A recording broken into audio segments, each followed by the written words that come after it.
Hello बच्चों, तो बेटा आज अपन देखेंगे solution of first order first degree differential equation by method of variable separable.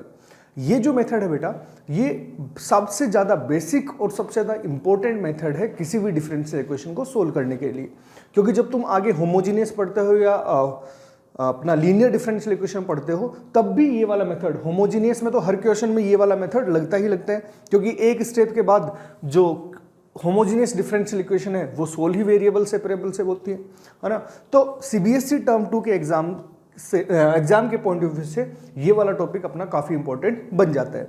तो चलिए आज अपन इसको देखते हैं। तो देखो होता क्या है, वेरिएबल सेपरेबल कहाँ अपने को लगाना होता है, ये वाला मेथड। तो देखो अपन एक first order first degree differential equation मानते हैं, dy by d x equal to f x comma y. यहाँ पे कोई भी फंक्शन है x एंड y का, ठीक है। अब हम वेरिएबल सेपरेबल तभी लगाएंगे,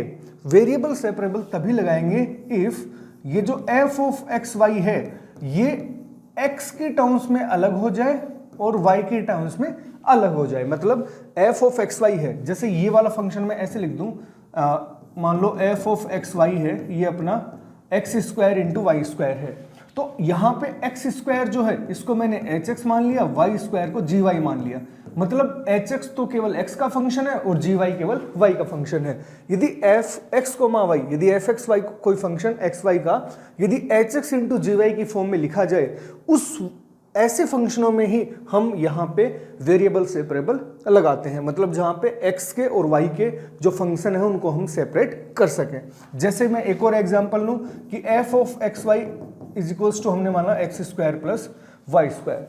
तब तुम यहाँ पे देख रहे हो कि तुम यहाँ पे ये जो फंक्शन है, यहाँ पे तुम x और y के जो फंक्शन है उनके प्रोडक्ट के फॉर्म में इस वाले फंक्शन को नहीं लिख सकते हो।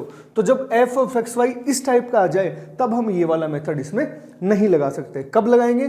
जब f of x comma y x के और y के अलग अलग फंक्शंस के प्रोडक्ट में लिखा जा सके, ठीक है। तो अपन क्या करते हैं दिस, तो यदि f ऑफ एक्स वाई इस टाइप का है तो dy बाई डी एक्स को अपन क्या लिख सकते हैं, एच एक्स इंटू जी वाई, ऐसा लिख सकते हैं अपन। देन दिस, ठीक है। अब अपन क्या करते हैं, y की टर्म्स को dy के साथ ले आते हैं और x के टर्म्स को dx के साथ ले जाते हैं। तो हम ऐसा लिख सकते हैं, है ना। यहां से हम इस स्टेप पे आ जाएंगे और अब हम क्या करेंगे, इंटीग्रेटिंग बोथ साइड्स। यदि हम दोनों साइड यदि इंटीग्रेशन करें तो ये आ गया dy upon g y equals to integration of h x d x. अब हम यहाँ पे x के रेस्पेक्ट में इंटीग्रेशन कर देते हैं, यहाँ पे y के रेस्पेक्ट में, यहाँ पे x के रेस्पेक्ट में, और हमें जो सॉल्यूशन है इस वाली डिफरेंशियल इक्वेशन का वो मिल जाता है। बात समझ में आई? तो हम ऐसे फंक्शन, यदि फंक्शन इस टाइप का हो, dy by d x equals to ऐसा फंक्शन जो कि x के फंक्शन इंटू वाई के फंक्शन में ब्रेक हो रहा हो, तब हम ये वाला मेथड यूज लेते हैं और यहाँ पे dx के साथ x वाले फंक्शन को ले जाएंगे, dy के साथ y के फंक्शन को ले जाएंगे। तो चलिए इसके कुछ एक एग्जांपल हैं वो अपन देख लेते हैं। जैसा पहला क्वेश्चन है, find the general solution of differential equation this, है ना। हमें डिफरेंशियल इक्वेशन गिवन है, इस वाले डिफरेंशियल इक्वेशन का जनरल सॉल्यूशन चाहिए। तो देखो यहाँ हम देख पा रहे हैं अपने पास गिवन है dy by d x equals to x plus one upon two minus y, ठीक है। ये यहाँ पे y नॉट इक्वल्स टू 2 केवल डोमेन डिफाइन करने के लिए गया है, क्योंकि यहाँ पे डिफाइन नहीं होगा ना, तो y जो है उसमें से 2 हटा दिया गया, ठीक।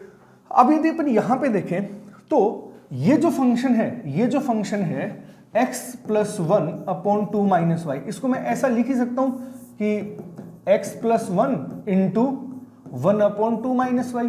तो ये तो अपना अलग फंक्शन हो गया और ये एक अपना अलग फंक्शन हो गया, ये x का हो गया, ये y का हो गया। It means x into y के फंक्शन के फॉर्म में ब्रेक हो रहा है। तो अपन इसको क्या करेंगे, बाय यूजिंग वेरिएबल सेपरेबल, अपन क्या करेंगे, y के जो टर्म्स हैं उनको dy के साथ ले आएंगे, x के जो टर्म है उनको dx के साथ ले आएंगे। अब हम क्या कर देंगे, इंटीग्रेशन कर देंगे और इंटीग्रेशन करते अपने पास इसका आंसर आ जाएगा 2y minus y square by two equals to x square by two plus x plus c. यदि हम 2 से मल्टीप्लाई करते हैं तो 4y minus y square equals to x square plus 2x और यहाँ पे एक और कांस्टेंट आ जाएगा 2c को मैं एक अलग कांस्टेंट दे देता हूँ c1। तो यही इस डिफरेंशियल इक्वेशन का सॉल्यूशन हो जाएगा। ठीक है, तो बिल्कुल इजी मेथड है बट काफ़ी इंपॉर्टेंट है। ऐसे यदि मैं क्वेश्चन नंबर 2 अपन देखें, फाइंड द पर्टिकुलर सॉल्यूशन। अब हमें इस वाले क्वेश्चन में पर्टिकुलर सॉल्यूशन निकालना है गिवन डिफरेंशियल इक्वेशन का। तो पर्टिकुलर सॉल्यूशन के लिए तुम जानते हो पहले अपन जनरल सॉल्यूशन निकालते हैं और जनरल सॉल्यूशन में x और y की कुछ एक वैल्यू दे रखी होती है, उनकी हेल्प से अपन पर्टिकुलर सॉल्यूशन फाइंड आउट कर सकते हैं। तो गिवन है differential equation dy by dx equals to -4x y square, है ना। अब अपन पहले इसका जनरल सॉल्यूशन फाइंड आउट करेंगे। तो तुम देख पा रहे हो यहाँ पे x और y के प्रोडक्ट के फॉर्म में है, तो अपन क्या करेंगे, बाय यूजिंग वेरिएबल सेपरेबल अपन क्या क्या कर सकते हैं, x के जो टर्म्स हैं उनको dx के साथ ले जाएंगे और y के जो टर्म हैं उनको dy के साथ ले जाएंगे। तो ये कितना आ गया 4x dx। ऐसा इंटीग्रेट कर दो, दोनों साइड इंटीग्रेट किया तो यहाँ पे आ गया 1/y और ये हो गया -2x स्क्वायर प्लस c। तो यहाँ पे यदि y की वैल्यू मैं लिखूं तो y की वैल्यू आ गई c माइनस 2x स्क्वायर। तो ये तो अपने पास जनरल सॉल्यूशन आ गया, है ना। जनरल सॉल्यूशन अपने पास मिल चुका है। अब for particular solution given that at x equals to 0 y equals to 1, x equals to 0 पे y equals to 1 दे रखा है, इसको मान लो equation number first. So from equation first यदि इक्वेशन फर्स्ट में यदि हम ये रखें y इक्वल्स टू 1 रखा और x इक्वल्स टू क्या रखना है, 0 रखना है, तो c की वैल्यू यहां से कितनी आ गई, 1 आ गई। तो देयरफॉर पर्टिकुलर जो सॉल्यूशन हो जाएगा वो कितना हो जाएगा, y equals to 1/1 minus 2x square. ये जो गिवन डिफरेंशियल इक्वेशन है इसका अपने पास पर्टिकुलर सॉल्यूशन निकल के आ जाता है। ठीक है, तो वेरिएबल सेपरेबल मेथड समझ में आया। कई बार एग्जाम में क्वेश्चन जो है वो अपने पास लैंग्वेज की फॉर्म में पूछे जाते हैं, बस उससे हमें लैंग्वेज से हमें डिफरेंशियल इक्वेशन बनानी होती है। डिफरेंशियल इक्वेशन बनाते ही वो क्वेश्चन ऑटोमेटिक ही मतलब कोई न कोई जो मेथड है उनमें कन्वर्ट हो जाएगा और उसका सॉल्यूशन हम फाइंड आउट कर सकते हैं। क्वेश्चन क्या है, जैसे find the equation of curve passing through the point. कोई कर्व है वो इस वाले पॉइंट से पास कर रहा है, हमें उसकी इक्वेशन फाइंड आउट करनी है। Given that slope of the tangent to the curve at any point is 2x by y square. किसी भी पॉइंट के ऊपर टेंजेंट का स्लोप है वो हमें दे रखा है 2x बाई वाई स्क्वायर। तो हमें पता है किसी भी कर्व के किसी पॉइंट पे टेंजेंट का स्लोप कितना होता है, dy बाई dx, यही तो होता है। और उसकी जो वैल्यू है वो हमें गिवन है 2x बाई वाई स्क्वायर। ये एक्चुअली हमें गिवन है। बात समझ में, इस लैंग्वेज का मतलब यही हुआ कि टेंजेंट का स्लोप मतलब dy बाई dx है, उसकी वैल्यू कितनी है, 2x बाई वाई स्क्वायर है। ठीक है, तो अब हम इस लैंग्वेज से हमने डिफरेंशियल इक्वेशन बना ली है। डिफरेंशियल इक्वेशन बनाते ही अब ये क्वेश्चन आराम से सोल्व हो जाएगा। तो अब क्या करो, हाँ, dy के साथ y के टर्म आ गए, dx के साथ x के टर्म्स आ गए। इंटीग्रेट कर दो, इंटीग्रेशन करते ही y cube by 3 equals to x square plus c. तो y क्यूब इक्वल्स टू आ गया 3 into x square plus c. ये अपने पास क्या आ गया, जनरल सॉल्यूशन। अब हमें पर्टिकुलर सॉल्यूशन चाहिए क्योंकि हमें दे रखा है कि एक कर्व की इक्वेशन फाइंड आउट करनी है। यहाँ पे तो c है ना, c का मतलब यहाँ पे इनफाइनाइट कर्व है, लेकिन हमें गिवन है कि हमें एक कर्व की इक्वेशन फाइंड आउट करनी है जो इस पॉइंट से पास कर रहा हो। तो अब पास करवा दो, given that curve first passes through